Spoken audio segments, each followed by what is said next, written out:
ನಾಳೆ ಗುರುವಾರ ಚೈತ್ರಮಾಸ ಕೃಷ್ಣ ಪಕ್ಷದ ಏಕಾದಶಿಯನ್ನು ಆಚರಿಸಲಾಗುತ್ತದೆ. ಈ ಏಕಾದಶಿಗೆ ವರುಥಿನಿ ಏಕಾದಶಿ ಎಂದು ಕರೆಯುತ್ತಾರೆ. ಗುರುವಾರ ವಿಷ್ಣು ದೇವರಿಗೆ ಪ್ರಿಯವಾದ ವಾರ. ವರುಥಿನಿ ಏಕಾದಶಿಯು ಗುರುವಾರವೇ ಬಂದಿರುವುದರಿಂದ ಈ ದಿನ ತಪ್ಪದೆ ನಿಮ್ಮ ಶಕ್ತಿಗೆ ಅನುಗುಣವಾಗಿ ವಿಷ್ಣುವನ್ನು ಪೂಜಿಸಿ ಆರಾಧಿಸಿದರೆ ವಿಶೇಷವಾಗಿ ವಿಷ್ಣುವಿನ ಅನುಗ್ರಹವನ್ನು ಪಡೆಯಬಹುದು. ಈ ಏಕಾದಶಿ ವ್ರತವನ್ನು ಭಗವಾನ್ ವಿಷ್ಣುವಿನ ವಾಮನ ಅವತಾರಕ್ಕೆ ಸಮರ್ಪಿಸಲಾಗಿದೆ. ದೇವರಿಗೆ ಹತ್ತಿರವಾಗಲು ಆಡಂಬರದ ಪೂಜೆಗಳ ಅಗತ್ಯವಿಲ್ಲ. ಭಕ್ತಿಯಿಂದ ಒಂದು ದಿನ ಮಾಡುವ ಉಪವಾಸ ಕೂಡ ದೇವರ ಪ್ರೀತಿಗೆ ಪಾತ್ರವಾಗಲು ಸಹಾಯವಾಗುತ್ತದೆ. ವಿಷ್ಣು ದೇವರ ಆರಾಧನೆಯಿಂದ ವ್ಯಕ್ತಿಯು ಹಿಂದಿನ ಜನ್ಮ ಹಾಗೂ ಈ ಜನ್ಮ ಎರಡರ ಪಾಪಗಳಿಂದ ಮುಕ್ತಿ ಹೊಂದುತ್ತಾನೆ, ಪುಣ್ಯ ಫಲಿತಾಂಶಗಳನ್ನು ಪಡೆಯುತ್ತಾನೆ.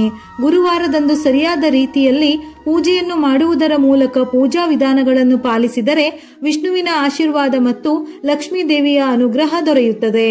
ಏಕಾದಶಿ ತಿಥಿ ಸಮಯವು ಏಪ್ರಿಲ್ 23ರ ಸಂಜೆ 4:43 ಪ್ರಾರಂಭವಾಗಿ ಏಪ್ರಿಲ್ 24ರ ಮಧ್ಯಾಹ್ನ 2:32 ಮುಕ್ತಾಯವಾಗುತ್ತದೆ. ಹಿಂದೂ ಪುರಾಣಗಳಲ್ಲಿ ವರುಥಿನಿ ಏಕಾದಶಿ ಬಹಳ ಮುಖ್ಯವಾದ ಉಪವಾಸವೆಂದು ಹೇಳುತ್ತಾರೆ. ಈ ಉಪವಾಸವನ್ನು ಮಾಡುವವರು ಉತ್ತಮ ಜೀವನವನ್ನು, ಸಂಪತ್ತನ್ನು ಪಡೆಯುತ್ತಾರೆ. ಜೀವನದಲ್ಲಿ ಎಂಥ ಕಷ್ಟಗಳು ಬಂದರೂ ಗೆಲುವನ್ನು ಪಡೆಯುತ್ತಾರೆ ಎಂಬ ಪ್ರತೀತಿ ಇದೆ. ಇದು ನಮ್ಮ ಮನಸ್ಸು ಮತ್ತು ಆತ್ಮವನ್ನು ಶುದ್ಧೀಕರಿಸುತ್ತದೆ. ಶಾಸ್ತ್ರಗಳ ಪ್ರಕಾರ ಮರಣಾನಂತರದ ಜೀವನದಲ್ಲಿ ನಾವು ಜೀವಿತಾವಧಿಯಲ್ಲಿ ಮಾಡಿದ ಎಲ್ಲ ಒಳ್ಳೆಯ ಮತ್ತು ಕೆಟ್ಟ ಕೆಲಸಗಳ ದಾಖಲೆಯನ್ನು ಇಟ್ಟುಕೊಂಡಿರುವ ಚಿತ್ರಗುಪ್ತನು ಕೂಡ ಈ ರೀತಿಯ ಏಕಾದಶಿಯ ಪ್ರಯೋಜನಗಳನ್ನು ಅಳೆಯಲು ಸಾಧ್ಯವಿಲ್ಲ. ಈ ಏಕಾದಶಿ ಇತರ ಏಕಾದಶಿಗಳಿಗಿಂತ 100 ಪಟ್ಟು ಹೆಚ್ಚು ಶುಭವಾಗಿದೆ ಎಂದು ಹೇಳುತ್ತಾರೆ. ವರುದಿನಿ ಏಕಾದಶಿಯ ದಿನದಂದು ಭಕ್ತರು ವಿಷ್ಣುವಿನ ಅವತಾರವಾದ ವಾಮನನಿಗೆ ಪೂಜೆ ಸಲ್ಲಿಸಿ ಪ್ರಾರ್ಥಿಸುತ್ತಾರೆ. ದಂತಕಥೆಯ ಪ್ರಕಾರ ಮಾಂದತ ಎನ್ನುವ ರಾಜ ಅತ್ಯಂತ ಶ್ರೀಮಂತ ಹಾಗೂ ತಪಸ್ವಿ ರಾಜನಾಗಿದ್ದನು.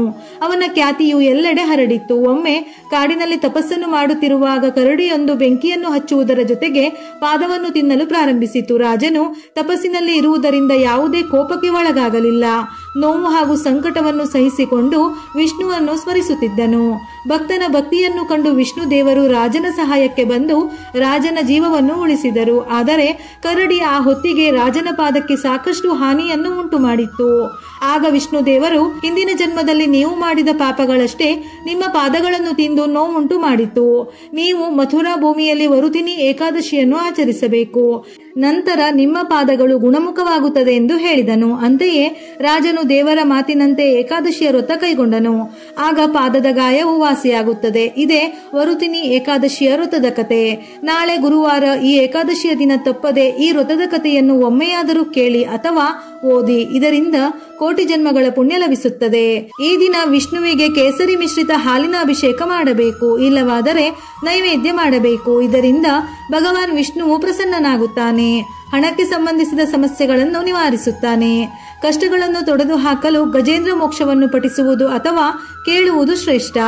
ಈ ದಿನ ವಿಷ್ಣು ಸಹಸ್ರನಾಮವನ್ನು ಪಠಿಸುವುದರಿಂದ ಅಥವಾ ಕೇಳುವುದರಿಂದ ಮುಕ್ತಿ ಸಿಗುತ್ತದೆ. ಭಗವದ್ಗೀತೆಯ 11ನೇ ಅಧ್ಯಾಯವನ್ನು ಪಾಪಗಳಿಗೆ ಪ್ರಾಯಶ್ಚಿತವಾಗಿ ಪಠಿಸುವುದು ಸೂಕ್ತ. ಈ ದಿನ ವಿಷ್ಣುವಿಗೆ ತಪ್ಪದೆ ತುಳಸಿಯನ್ನು ಅರ್ಪಿಸಬೇಕು. ವಿಷ್ಣುವನ್ನು ಮೆಚ್ಚಿಸಲು ತುಳಸಿ ಎಲೆಯೊಂದಿಗೆ ಪಂಚಾಮೃತವನ್ನು ಅರ್ಪಿಸಬೇಕು. ನಿಮ್ಮ ಹಾಗೂ ಕುಟುಂಬದವರ ಆರೋಗ್ಯ ವೃದ್ಧಿಗಾಗಿ ಈ ದಿನ ವಿಷ್ಣುವಿಗೆ ಸಿಂಧೂರವನ್ನು ಅರ್ಪಿಸಿ. ಸಂತೋಷದ ದಾಂಪತ್ಯ ಜೀವನಕ್ಕಾಗಿ ಶ್ರೀ ಲಕ್ಷ್ಮೀನಾರಾಯಣ ಸ್ವಾಮಿಗೆ ಅರಿಶಿನ ಕುಂಕುಮವನ್ನು ನೀಡಬೇಕು. ಈ ದಿನ ವಿಶೇಷವಾಗಿ ಗೋಮಾತೆಗೆ ತೊಳೆದ ಅಕ್ಕಿ, ಸ್ವಲ್ಪ ಬೆಲ್ಲ, ಬಾಳೆಹಣ್ಣನ್ನು ಅರ್ಪಿಸಿ ನಮಸ್ಕರಿಸಬೇಕು. ಇದರಿಂದ ಯಾವುದೇ ಕಂಟಕವಿದ್ದರೂ ನಿವಾರಣೆಯಾಗುತ್ತದೆ.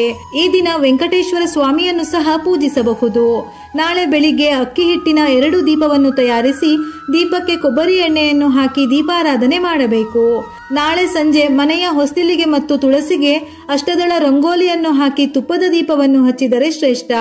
ತುಳಸಿಗೆ 7 ಪ್ರದಕ್ಷಿಣೆಯನ್ನು ಹಾಕಬೇಕು.